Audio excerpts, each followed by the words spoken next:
சென்னையில் திமுக நிர்வாகிகளின் குழந்தைகளுக்கு திமுக தலைவர் மு.க.ஸ்டாலின் பெயர் சூட்டி மகிழ்ந்தார். சென்னை ஆழ்வார்பேட்டையில் உள்ள முகாம் அலுவலகத்தில் திமுக தலைவர் மு.க.ஸ்டாலின் 3 குழந்தைகளுக்கு பெயர் சூட்டி மகிழ்ந்தார். 1000 விளக்கு கிழக்கு பகுதி கழக செயலாளர் மா.பா.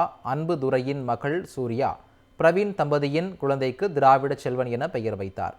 அதேபோல் 1000 விளக்கு தொகுதி வட்ட செயலாளர் எம்.என். விஷ்ணு, சோனியா தம்பதியின் இரட்டை குழந்தைக்கு செம்மொழி, கனிமொழி என பெயர் சூட்டி மகிழ்ந்தார். சென்னையில் திமுக நிர்வாகிகளின் குழந்தைகளுக்கு திமுக தலைவர் மு.க.ஸ்டாலின் பெயர் சூட்டி மகிழ்ந்தார். சென்னை ஆழ்வார்பேட்டையில் உள்ள முகாம் அலுவலகத்தில் திமுக தலைவர் மு.க.ஸ்டாலின் 3 குழந்தைகளுக்கு பெயர் சூட்டி மகிழ்ந்தார். 1000 விளக்கு கிழக்கு பகுதி கழக செயலாளர் மா.பா. அன்புதுரையின் மகள் சூர்யா, பிரவீன் தம்பதியின் குழந்தைக்கு திராவிட செல்வன் என பெயர் வைத்தார். அதேபோல் 1000 விளக்கு தொகுதி வட்ட செயலாளர் எம்.என். விஷ்ணு, சோனியா தம்பதியின் இரட்டை குழந்தைக்கு செம்மொழி, கனிமொழி என பெயர் சூட்டி மகிழ்ந்தார்.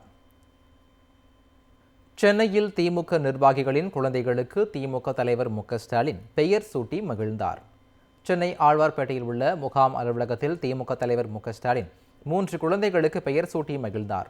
1000 விளக்கு கிழக்கு பகுதி கழக செயலாளர் மா.பா. அன்புதுரையின் மகள் சூர்யா, பிரவீன் தம்பதியின் குழந்தைக்கு திராவிட செல்வன் என பெயர் வைத்தார். அதேபோல் 1000 விளக்கு தொகுதி வட்ட செயலாளர் எம்.என். விஷ்ணு, சோனியா தம்பதியின் இரட்டை குழந்தைக்கு செம்மொழி, கனிமொழி என பெயர் சூட்டி மகிழ்ந்தார்.